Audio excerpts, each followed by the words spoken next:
Al-akhillau yawma idzin ba'duhum li ba'din aduwwun illal muttaqin. Berapa banyak orang yang bersahabat di dunia ini. Waktu di dunia ini mereka tertawa terbahak-bahak. Waktu di dunia ini mereka saling puji memuji. Tapi mereka tertawa puji memuji di dunia, yang mereka tertawakan itu karena mereka bermaksiat kepada Allah. Satu meja minum, satu meja sama-sama minum minuman keras, mereka bangga. Sama-sama berzina, mereka saling tertawa. Sama-sama korupsi, mereka juga sama-sama tertawa. Yauma idzin, ingat suatu ketika nanti kata Allah, ba'duhum li ba'din, sebahagian dengan sebahagian yang lain, aduun, mereka akan bertengkar di hadapan Allah. Gara-gara kau, maka aku tersesat. Gara-gara kau ajak saya, makanya saya minuman keras. Yang satu lagi berkata, saya tak pernah mengajak engkau, aku cuma menyediakan tempatnya. Kenapa kalian datang? Bertengkar mereka di hadapan Allah. Maka kemudian apa keputusan yang dibuat Allah? Yang datang mengunjung bermaksiat, lemparkan yang neraka jahanam. Yang kemudian menyediakan fasilitas tempatnya, lemparkan ke neraka jahanam. Maka kalau dibuat pertanyaan, mana yang paling Allah hinakan? Yang datang mengunjungi tempat maksiat atau yang menyediakan tempat maksiat? Jawabnya adalah yang menyediakan memfasilitasi tempat maksiat. Itulah yang paling Allah hinakan, Allah rendahkan, dan Allah hukum seberat-beratnya besok di hadapan Allah Subhanahu wa ta'ala. Lalu siapa yang tak bermusuhan? Illal muttaqin, kecuali orang-orang yang bertakwa.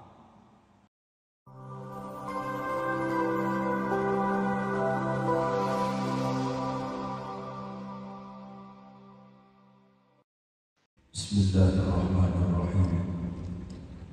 Assalamualaikum warahmatullahi wabarakatuh.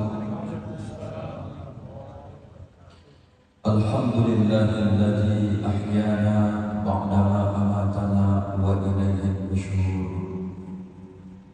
Asyhadu an la ilaha illallah wahdahu la syarika lah wa asyhadu anna Muhammadan abduhu wa rasuluhu la nabiyya ba'dah. Subhanaka la ilma lana illa ma 'allamtana innaka antal alimul hakim. Wa qala rabbi shrah li sadri wa yassir li amri wahlul 'uqdatam min lisani yafqahu qawli. Shadaqallahul 'azim. Allahumma faqihna fid-din wa 'allimna at-ta'wil wahdina ila shiratikal mustaqim. Amin. Walhamdulillahi rabbil alamin. Yang terhormat, yang mulia, semoga dimuliakan Allah Subhanahu wa ta'ala, para alim, para ulama, para tokoh yang berhadir pada subuh yang barokah ini, bapak-bapak, ibu-ibu, hadirin wal hadirat, tak bisa kita sebutkan satu persatu. Semoga kita semua hamba-hamba yang dipilih oleh Allah selamat dari dunia dan bertemu besok kembali di dalam surga. Amin ya rabbal alamin. Kita sampaikan rasa syukur kepada Allah. Apapun yang terjadi dalam kehidupan ini, Bapak Ibu, tidak ada yang bisa kita lakukan kecuali memperbanyak syukur kepada Allah. Sampai-sampai sesuatu hal yang tak kita inginkan sekalipun terjadi dalam hidup ini, tetap agama ini menyuruh kita untuk selalu bersyukur kepada Allah. Itu bisa dibuktikan dengan seseorang yang ditimpa oleh Allah musibah kematian. Ketika seorang hamba diuji Allah dengan sebuah musibah, ayahnya meninggal, ibunya meninggal, atau anaknya meninggal, lalu kemudian tentu berpisah dengan orang yang disayang, ini hal yang cukup menyakitkan. Tapi ketika jenazah ini dimandikan, kemudian nanti dikafani, dibawa ke masjid, hati sedang bersedih, hati sedang berduka, tapi ketika dia tegak ingin menyolatkan jenazah almarhumah ayah dan ibunya, ketika dia angkat takbiratul ihram, apa bacaan takbir pertama dalam salat jenazah? Tetap kita sedang berduka. Hal yang membuat hati ini sampai-sampai kadang-kadang hampir berputus asa. Allah ingatkan, kau baca Bismillahirrahmanirrahim dengan menyebut nama Allah yang Maha Pengasih dan Maha Penyayang. Apa ayat kedua dari suratul Fatihah? Alhamdulillahirabbil alamin. Yang di hadapan kita adalah jenazah orang yang kita cinta, yang kita sayang. Hati sedang berduka, tapi begitu juga agama mengajarkan, sekalipun kau merasa pahit dalam hidup ini, tetap yang keluar dari lisanmu kau puji kepada Allah. Alhamdulillahirabbil alamin. Segala jenis pujian bagimu ya Allah, Tuhan penguasa alam. Apalagi kita hari ini masih sehat, alhamdulillah. Dikasih Allah lagi nikmat umur, alhamdulillah. Dikasih Allah dari kita harta, alhamdulillah. Dikasih Allah lagi anak-anak, dikasih Allah lagi berbagai macam kenikmatan. Apa alasan hamba ni Bapak Ibu tak mampu lagi mengucapkan syukur kepada Allah? Hanya syukur inilah yang mampu menjinakkan hawa nafsu sehingga kita merasa cukup dalam kehidupan ini, Bapak Ibu yang dimuliakan Allah Subhanahu wa taala. Maka kami menghimbau kepada kita semua senantiasa begitu kita buka kelopak mata kita, begitu kita beraktivitas dalam keseharian kita, yang keluar dari lisan senantiasa Alhamdulillahirabbil alamin. Berselawat kita kepada Rasulullah sallallahu alaihi wasallam bilafzin Allahumma shalli wa sallim wa barik ala sayyidina Muhammad wa ala ali sayyidina Muhammad. Bapak Ibu yang dimuliakan Allah, kajian kita pada subuh yang mulia ini ada sebanyak 5 perkara. Moga-moga nanti yang 5 perkara ini bisa kembali mencas iman kita dan sekaligus menjadi salah satu peringatan bagi kita, dan mudah-mudahan kalau itu suruh lebih mudah kita mengamalkannya, kalau itu larangan diberi Allah kita kekuatan untuk meninggalkannya. Ada 5 doa Nabi Ibrahim alaihissalam yang diabadikan Allah di dalam Al-Quran surah Asy-Syu'ara. Beliau yang pertama meminta kepada Allah, A'udzu billahi minasyaitonir rajim, Rabbi habli hukman wa alhiqni bis shalihin waj'alni lisana sidqin fil akhirin waj'alni min warasati jannatin na'im.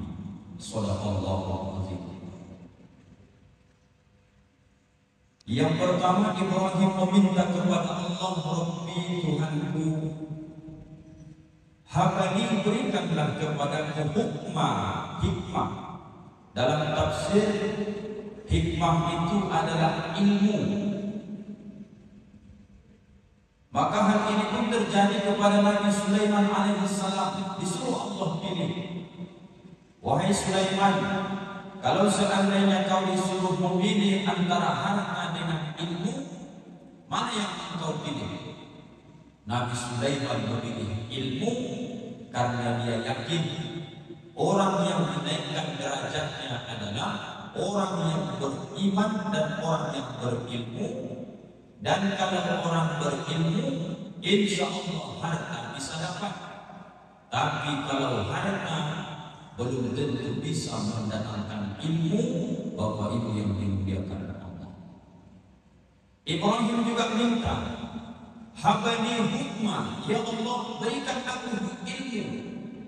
Ilmu yang seperti apa Ibrahim yang diminta kepada Allah? Ilmu yang bisa memberikan manfaat, ilmu yang bisa menghantarkannya semakin dekat dengan Allah, dan ilmu yang bisa merubah perilaku dalam kehidupan sehari-hari. Itulah Bapak Ibu yang disebut dengan ilmu yang barokah.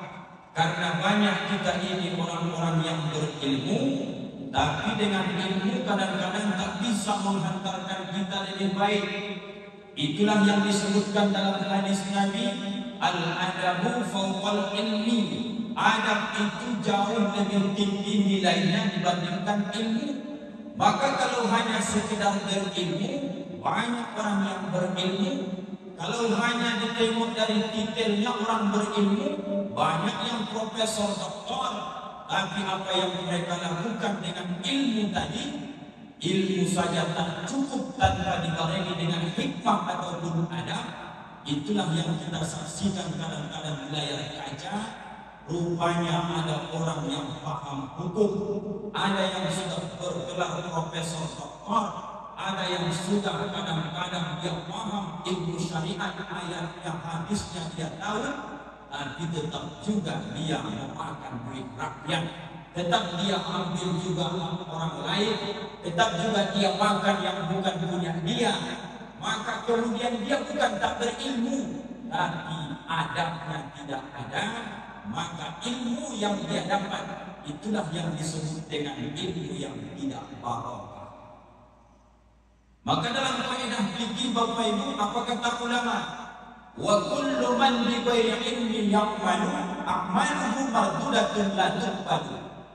Orang yang beramal, orang yang salat, orang yang puasa, atau orang yang berzakat, orang yang pergi haji, orang yang berangkat umrah, maka kemudian bi ghairi ilmin, salatnya tak ada ilmu, umrahnya tak ada ilmu, zakatnya pun tak ada ilmu. Apa kata para ulama? Wa kullu man bi ghairi ilmin ya'malu a'maluhu, amalnya mardud, ditolak, la tuqbalu, tidak diterima. Kenapa salatnya tak diterima? Karena dia tidak paham. Mulai tentang masalah syarat dan rukun solat dia tak tahu, jangankan solatnya, wudu pun dia tak paham ilmunya. Maka orang yang tak berilmu, banyak amalnya tertolak, diakibatkan karena kejahilan dan kebodohannya. Lalu bagaimana kami yang tak sekolah agama? Bagaimana kami yang tidak pernah mungkin menuntut ilmu agama? Apakah amal kami selama ini ditolak? Ada salah satu lagi caranya. Sempat-sempatkan Bapak Ibu di usia sepuh, di usia tua ini, dapat tak dapat ilmunya, di mana dapat informasi majelis ilmu, datang menuntut ilmu sampai kita mati wajib hukumnya. Tetapi mendapatkan ilmu itu yang tidak wajib hukumnya Bapak Ibu. Menuntut ilmu wajib, mendapat ilmu itu adalah hak Allah Subhanahu wa ta'ala. Maka biarpun telinga sudah mulai pegah, datang mendengarkan ceramah, paham tak paham yang disampaikan Ustaz, datang saja dengarkan ceramah. Sakit-sakit gigit kaki, bongkak, datang asam urat, datang saja dengarkan ceramah. Di mana majelis ilmu, maka Allah besok akan tanya, sejauh mana engkau menggugurkan kewajibanmu, sejauh mana engkau ingin bersungguh-sungguh berubah hidupmu. Maka yang paling luar biasa, paling merugi dalam hidup ini, dia bertahan dalam kejahilan dan kebodohan. Dia tahu dia ilmu wudu tak ada, tapi tak ada keinginan belajar tentang ilmu wudu. Dia paham bahwa dia sadar, dia tahu dia tak ada ilmu tentang mana yang rukun, mana yang syarat, mana yang sunnah dalam solat. Tapi ketika ada pengajian menjelaskan tentang juga kitab taharah, kitab sholat, berapa kali dipanggil, dihimbau, tapi terasa berat badan untuk melangkah, terasa berat untuk berangkat menghadiri majelis ilmu. Maka orang yang bertahan dalam kejahilan, itulah nanti amalnya yang banyak tertolak karena tidak lulus syarat dan rukun. Dia tidak tahu. Orang sholat, dia sholat. Orang puasa, dia puasa. Orang umrah, dia umrah. Orang haji, dia haji. Orang berzakat, dia berzakat. Tapi tak ada sedikit pun ilmu yang dia tahu tentang itu. Maka kemudian apa yang dia bisa lakukan? Menuntut ilmulah Bapak Ibu sungguh-sungguh di masa sepuh ini. Maka tidak ada batasan menuntut ilmu sesuai yang dipesankan dalam hadis yang mulia. Utlubul ilma minal mahdi ilal lahdi. Tuntut ilmu itu dari buayan sampai ke yang lahat Bapak Ibu yang dimuliakan Allah. Saking pentingnya ilmu ini menjadi syarat diangkatnya derajat seseorang Bapak Ibu. Allah gandengkan dengan orang yang berilmu. Yarfa'illahu alladhina amanu minkum walladhina utul ilma darajat. Allah akan angkat derajat orang-orang yang beriman dan orang-orang yang diberikan ilmu dengan beberapa derajat. Kita saksikan dalam hidup dunia saja bagaimana mulianya orang-orang berilmu, bagaimana orang memuliakan orang berilmu, apalagi besok orang berilmu ini diamalkan ilmunya bermanfaat untuk orang banyak. Bisa kita bayangkan bagaimana cara Allah memuliakan mereka besok di hadapan Allah. Maka yang pertama, jangan malas-malas Bapak Ibu di usia senja sekalipun dalam rangka memerangi kebodohan kita supaya semakin bertambah ilmu pengetahuan kita. Itu yang pertama. Yang kedua, Nabi Ibrahim minta, Rabbi habali hukma wa alhiqni bis salihin. Ya Allah, setelah kau berikan aku ilmu, pertemukan aku ya Allah dengan orang-orang soleh. Tadi malam kita sampaikan dalam surah Az-Zukhruf, Al-akhillahu yawma idzin ba'duhum li ba'din aduwwun illal muttaqin. Berapa banyak orang yang bersahabat di dunia ini. Waktu di dunia ini mereka tertawa terbahak-bahak. Waktu di dunia ini mereka saling puji memuji. Tapi mereka tertawa puji memuji di dunia, yang mereka tertawakan itu karena mereka bermaksiat kepada Allah. Satu meja minum, satu meja sama-sama minum minuman keras, mereka bangga. Sama-sama berzina, mereka saling tertawa. Sama-sama korupsi, mereka juga sama-sama tertawa. Yauma idzin, ingat suatu ketika nanti kata Allah, ba'duhum li ba'din, sebahagian dengan sebahagian yang lain, adubun, mereka akan bertengkar di hadapan Allah. Gara-gara kau, maka aku tersesat. Gara-gara kau ajak saya, makanya saya minuman keras. Yang satu lagi berkata, saya tak pernah mengajak engkau, aku cuma menyediakan tempatnya. Kenapa kalian datang? Bertengkar mereka di hadapan Allah. Maka kemudian apa keputusan yang dibuat Allah? Yang datang mengunjung bermaksiat, lemparkan ke neraka jahanam. Yang kemudian menyediakan fasilitas tempatnya, lemparkan ke neraka jahanam. Maka kalau dibuat pertanyaan, mana yang paling Allah hinakan? Yang datang mengunjungi tempat maksiat atau yang menyediakan tempat maksiat? Jawabnya adalah yang menyediakan memfasilitasi tempat maksiat. Itulah yang paling Allah hinakan, Allah rendahkan, dan Allah hukum seberat-beratnya besok di hadapan Allah Subhanahu wa ta'ala. Lalu siapa yang tak bermusuhan? Illal muttaqin, kecuali orang-orang yang bertakwa. Siapa salah satunya orang bertakwa di Bapak Ibu? Orang yang senantiasa selalu memberikan nasihat dalam hidup ini, dan kemudian mereka berlomba-lomba untuk melakukan kebaikan. Semua orang Bapak Ibu di dunia ini, sekalipun berbeda akidah dengan kita, boleh kita berkawan dengan mereka. Tapi dalam memilih kawan akrab di dunia ini, wajib hukumnya Bapak Ibu yang dimuliakan Allah. Carilah kawan yang ketika aku dekat dengan dia, tak tinggal sholat duha. Carilah kawan ketika berkawan dengan dia, belum lagi azan berkumandang di masjid zuhur, masih as-salatu wassalamu alaih, tapi dia ingatkan, ayo kita ke masjid. Maka kemudian kalau berkawan dengan dia, bertambah tilawah Al-Quran. Berkawan dengan dia, makin banyak zikirku. Berkawan dengan dia, makin banyak hal-hal yang bermanfaat aku lakukan. Berkorban sedikit harta demi mendapatkan kawan yang mengingatkan kita kepada kebaikan. Sekali-kali traktir dia makan, sekali-kali kau bawa dia makan, sekali-kali kau senangkan hatinya. Maka mencari kawan yang mengingatkan dalam kebaikan itu cukup mahal harganya, karena dia di dunia sudah menyelamatkan kita. Besok juga di akhirat dia akan bertanya kepada Allah, mana sahabatku yang di dunia? Mana sahabatku yang dulu sama-sama kami khatam Al-Quran? Mana sahabatku dulu yang mondar-mandir ke masjid sholat berjamaah? Mana sahabatku dulu yang sama-sama di majelis taklim? Mana sahabatku dulu yang sama-sama kami zikir? Mana sahabatku dulu yang sama-sama i'tikaf di masjid? Maka dia akan menanyakan kita. Apa kata Nabi? Berkawan dengan orang baik, orang soleh, seperti berkawan kita dengan penjual minyak wangi. Tak pun kena kita wanginya, tapi terpercik sedikit kalau orang bertanya, siapa kawan akrab orang baik ini? Orang akan berkata, kawannya adalah si fulan dan si fulan. Maka dia bukan orang soleh. Dengan berkawan dengan orang soleh, terbawa menjadi orang soleh. Bapak Ibu yang dimuliakan Allah. Kalau berkawan dengan orang tak baik, seperti berkawan dengan tukang pandai besi. Kalaupun dia tak ikut memukul, kalaupun dia tak ikut langsung terjun untuk membuat besi itu menjadi lunak, membakar besi supaya merah, supaya lunak, tapi kemudian Bapak Ibu yang dimuliakan Allah, dia karena di samping tukang besi, dia akan terpercik juga belangnya. Diibaratkanlah itu sebagai manusia. Kalaupun kita tak pernah memaling ayam, tapi kalau kawan akrab kita maling ayam, hilang ayam orang di kampung, maka orang akan bertanya, siapa kawan maling ayam itu? Padahal dia tak pernah mengambil ayam orang, tetap ternama dia menjadi orang yang jelek.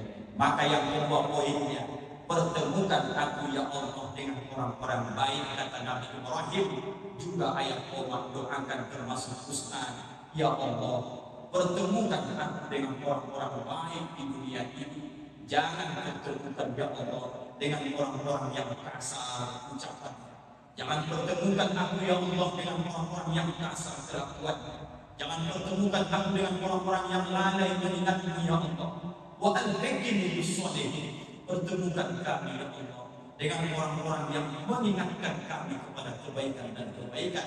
Jadilah Bapak Ibu kawan yang membuat kita jauh lebih baik dari hari ini, karena dia kawan yang menyelamatkan kita dunia dan akhirat. Yang ketiga, waj'alni lisana sidqin fil akhirin, dan jadikanlah aku ya Allah menjadi buah tutur sidqin yang baik fil akhirin, bagi orang-orang yang akan datang sesudahku. Ya Allah, jadikan aku menjadi buah tutur yang baik, yang dikenal anak cucu cicitku besok. Ketika ada orang bertanya, siapa ayah engkau dulu di dunia? Maka dengan bangga anak kita berkata, ayahku dulu seorang yang rajin ke masjid, ayahku dulu seorang yang taat ibadah. Jangan sampai ketika orang bertanya 10-20 tahun yang akan datang, ditanya orang anak kita, siapa ayah engkau dulu? Maka malu anak kita berkata, ayahku dulu peminum khamar, ayahku dulu pezina, ayahku dulu maling. Maka kemudian tertutup, tergigit lidah, tak bisa anak kita menjelaskan, dan dia tak pernah bangga punya ayah seperti kita ini, punya ibu seperti kita ini. Lalu apa yang diminta Nabi Ibrahim? Waj'alni lisana sidqin fil akhirin, jadikan aku ya Allah buat tutur yang baik bagi generasi-generasi yang akan datang. Itu artinya terkabul doa Nabi Ibrahim.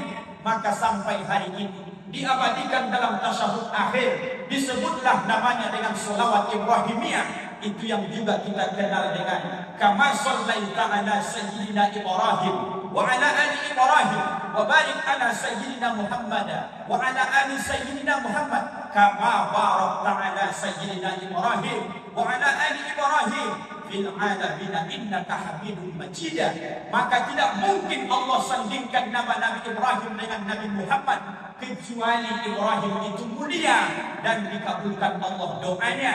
Jadikan aku buah tutur yang baik ya Allah. Biarlah jasad sudah berkalang dengan tanah ratusan tahun, ribuan tahun, tapi jenazahnya sudah ditanam berkalang dengan tanah. Nama Ibrahim juga masih sampai hari ini kita kenal.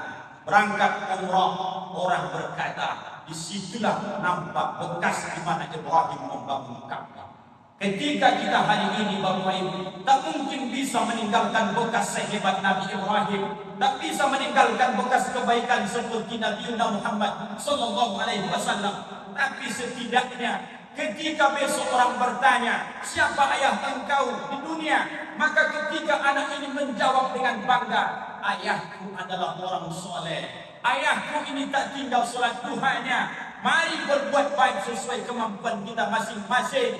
Maka kemudian kalau kita meninggal besok, ada kenang-kenangan kebaikan, bekas-bekas kebaikan yang bisa kita wariskan ke anak cucu kita.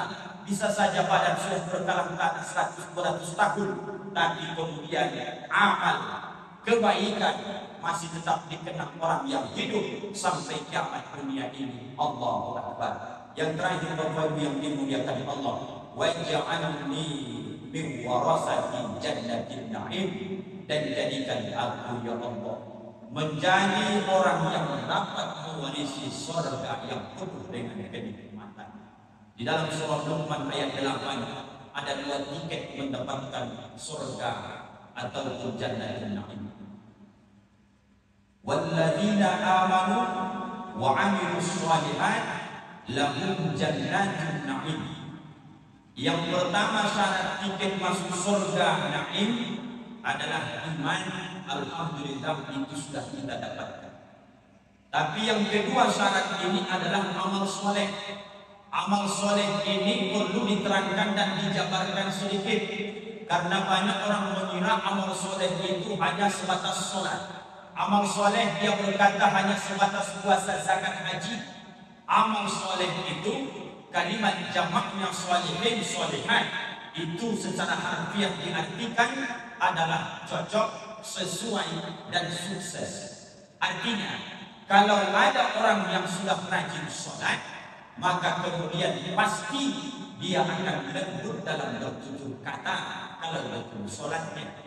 Kalau ada orang yang sudah rajin ke masjid, maka terhadap istri dan anaknya pun dia akan senantiasa berlaku lemah lembut. Kalau orang yang sudah rajin ibadah, kemudian kasar ucapannya, sering menyakiti orang lain, putus silaturahimnya, ini belum masuk kategori sholihin dan sholihat. Karena makna sholih itu sukses sholatnya, sukses juga silaturahimnya. Bisa kita simpulkan dan kita kafir dengan hablum minallahnya baik, hablum minan nasnya juga baik, barulah disebut dengan seimbang, cocok, dan sesuai. Inilah pencapaian yang kita hari ini mati-matian mencapainya, Bapak Ibu yang dimuliakan Allah. Kalau hubungan kepada Allah baik, jangan sampai hubungan kepada sesama antar kita pun tidak baik di hadapan Allah Subhanahu wa Ta'ala. 5 doa inilah yang disampaikan oleh Nabi Ibrahim alaihissalam kepada Allah, ada di dalam surah Asy-Syu'ara ayat yang ke-83, 84 dan 85. Mudah-mudahan bisa kembali mencas iman dan saling mengingatkan kita dalam kebaikan. Keterbatasan ilmu, kebodohan kami dalam menyampaikan tausiah ini, mohon Bapak Ibu maafkan Ustaz dunia dan akhirat. Dan kemudian sama-sama kita tutup majelis yang mulia ini dengan doa kafaratul majelis. Subhanallahumma wa bihamdika, asyhadu an la ilaha illa anta, astaghfiruka wa atubu ilaik. Assalamualaikum warahmatullahi wabarakatuh.